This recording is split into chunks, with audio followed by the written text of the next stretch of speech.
ஜெய சுந்தர வண்ணன் கண்ணன்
சச்சிதானந்தனாயும் இப்போதையில் தனியில் இருந்து எம்பற்ற நுட்ப ஜாரோடும் நெடுங்கிரியோடும் பயங்கரி தமது கமது வேல்வாங்கிய சென்றவள் நூலோடு அருங்குவான் அறிவோடு அறுபதோடு எட்டு ஆராய்ந்து கூறுவார் தமிழ்ச்சங்கவி உலகத்தில் ஆக்கல் அழித்தல் படைத்தல் என்று சொல்லக்கூடிய மூன்று தொழில் அந்த மூன்று தொழில் முதல் மூர்த்தியாக வழங்கக்கூடிய நான் தான் ஜெய சுந்தர வண்ணன் கண்ணன்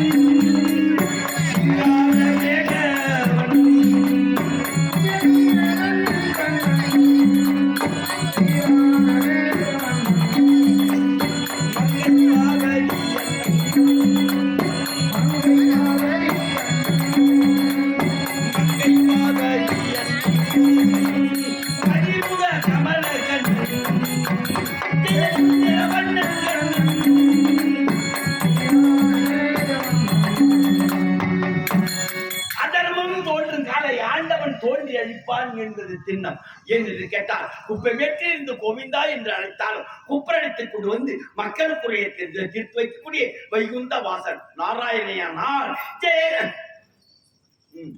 ஸ்ரீதர தாமோதர்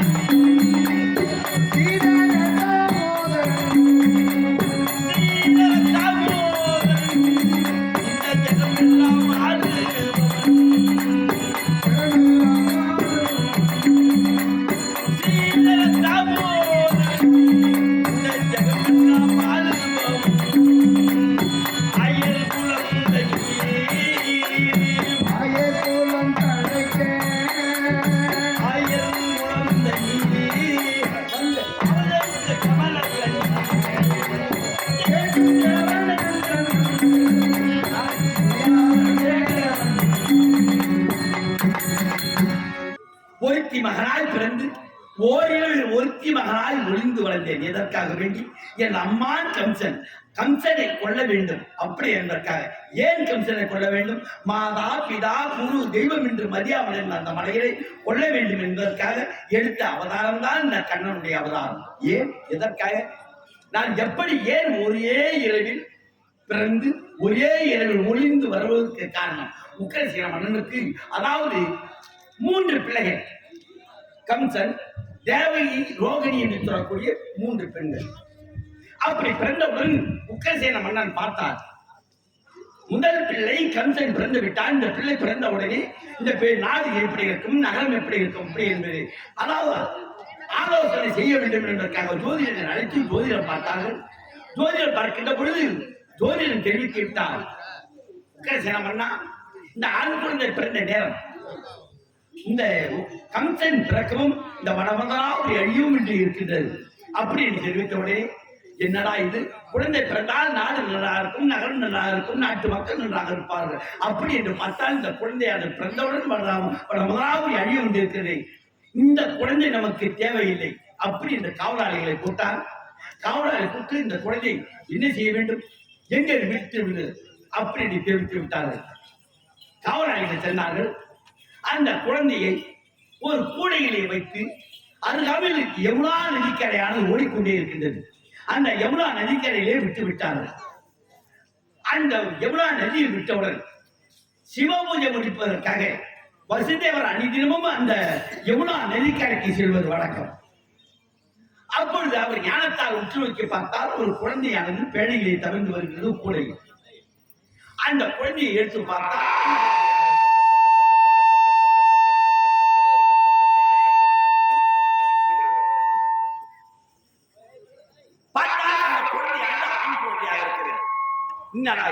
இந்த குழந்தை யாருடைய குழந்தை என்று ஞானத்தால் உற்று நோக்கி பார்த்தார்.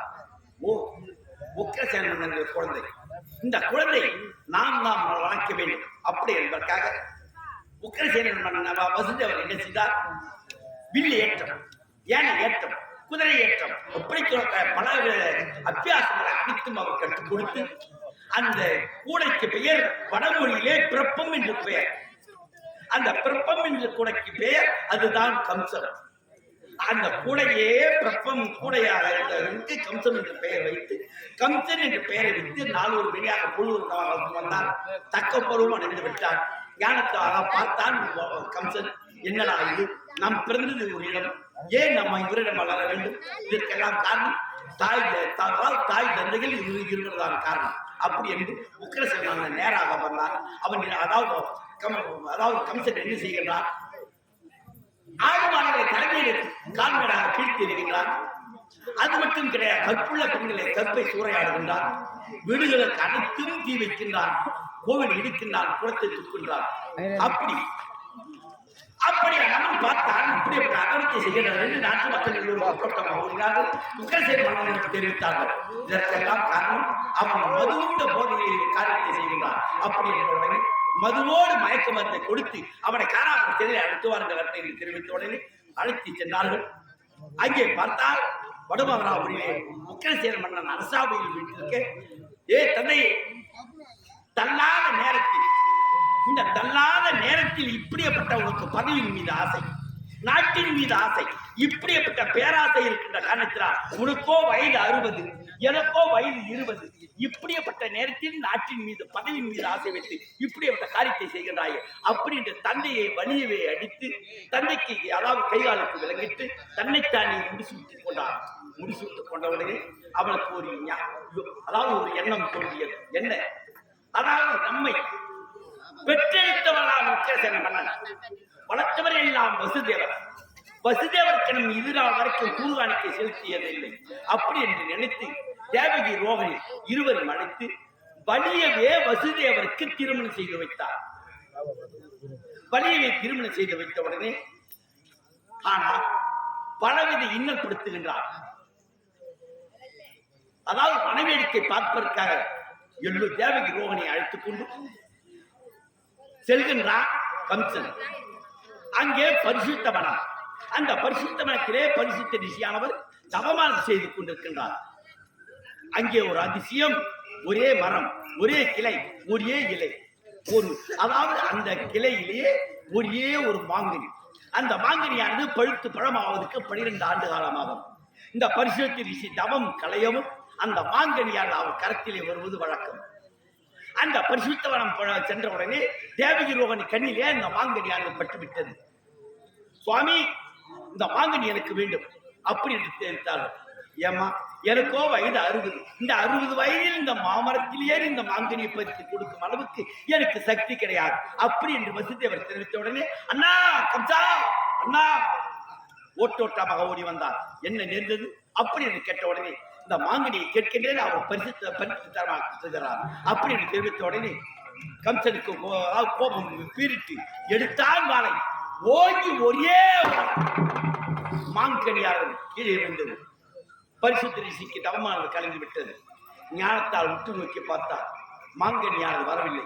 இந்த மாங்கனியை இப்படிப்பட்ட காரியத்தை செய்தவர் யார்? கம்சன். அடே கம்சா, எந்த தங்கையுடைய பாசத்திற்காக கட்டுப்பட்டு அந்த மாங்கனியை வெட்டி வீழ்த்தாயோ அதே தங்கையினுடைய வயிற்றில் 8வது குழந்தையா நீ அழிய கடவுள் பிடியடா சாபம் அப்படின்னு 8வது குழந்தையா கட்டாய மரணம் என்று சாபத்தை கொடுத்த உடனே 6 குழந்தைகள் ஆண் குழந்தை முதலில் பிறந்து விட்டது. பிறந்த உடனே பார்த்தார். இந்த 6 குழந்தை ஆண் குழந்தையாக இருக்கின்றது. 8வது குழந்தையானது பிறந்தார். இவன் ஒருவன் அடிச்சா ஒருவன் சும்மா இருக்க மாட்டான். இந்த குழந்தை உயிரோடு இருக்கக்கூடாது என்று ஓங்கி ஒரே வீசாக வீசினான். 6 குழந்தைகளும் கண்டம் துண்டமாக ஆகிவிட்டு ரத்தம் மாறாக பெருக்கெடுத்து ஓடுகிறது. எனது தாய் தேவகி நிறைமாத கர்ப்பிணி 7வது. அந்த உதிர கோலத்தை பார்த்தவுடன் 7வது குழந்தை நிறைமாத கர்ப்பம் தன்னைத்தானே கரைந்து விட்டது. 8வது குழந்தை பிறக்கின்ற வேலை என்ன செய்தார்? இவர்களை இப்படியே விடுத்தால் 8வது குழந்தை பிறந்தே தீரும். அப்படி என்று கண்ணாடி பிழை அமைக்கிறார். வசுதேவர் ஒரு கண்ணாடி பிழையிலும் தேவகியை ஒரு கண்ணாடி பிழையிலும் அமைத்து இவர்களை தனித்தனியே வைத்து விட்டார். இப்படி தனித்தனி பிழையில் இருந்தால் எப்படி 8வது குழந்தை பிறக்கும் என்ற எண்ணம் அந்த மடையன் கம்சனுக்கு. நாராயணியன நான் சும்மாக இருப்பேனா? வசுதேவர் கனவிலே சென்று, வசுதேவா, நானே 8வது குழந்தையாக உன் மனைவி வைத்து ஜனனமாக போகின்றேன்.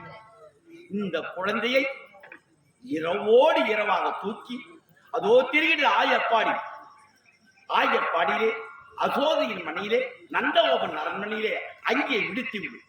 அங்கே என் தங்கை ஆதிபராசக்தி பெண் குழந்தையாக பிறந்திருக்கின்றார்.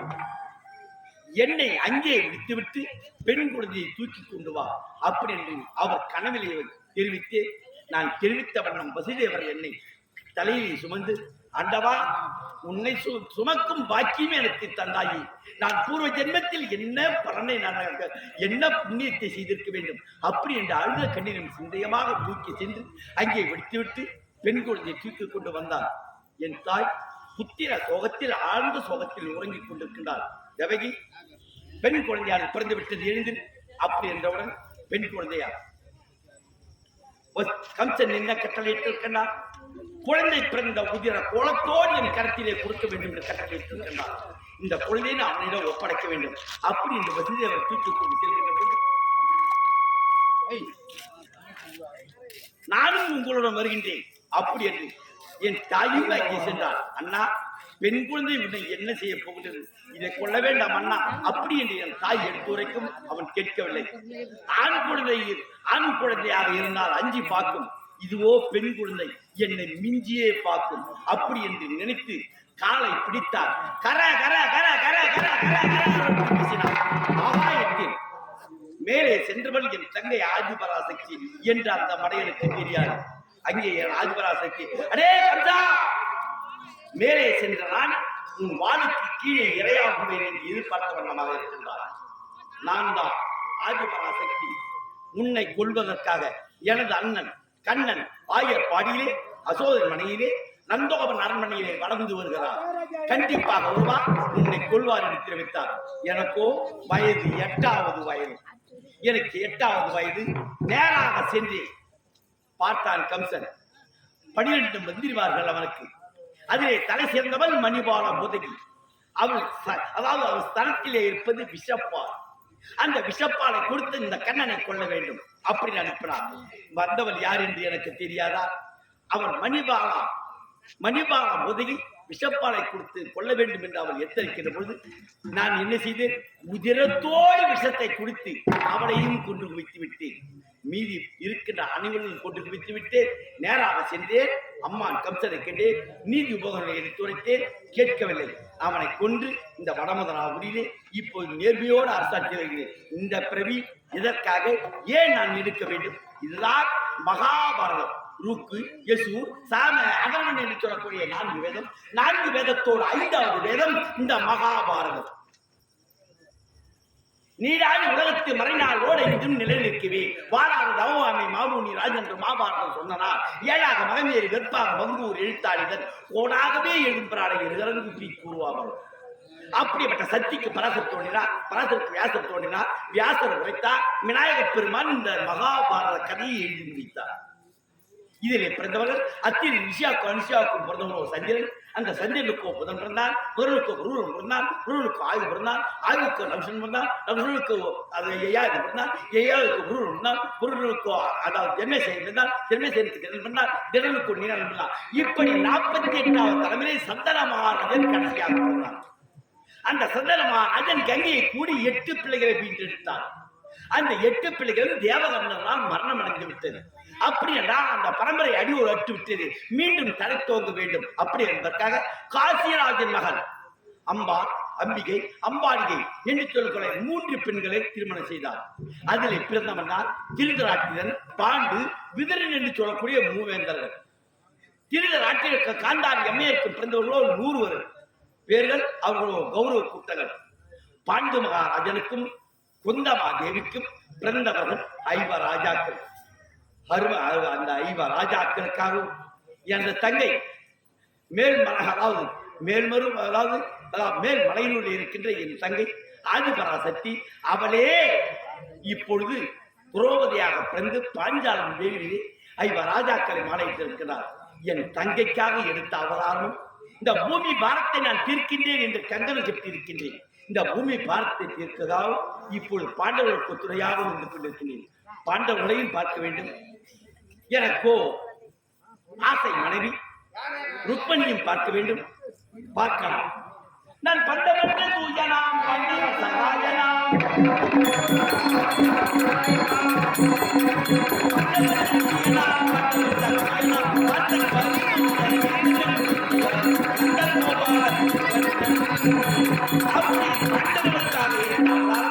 கண்ணுடைய அவதாரம். அதோ வருந்தால் என் மனைவி பார்க்கலாம்.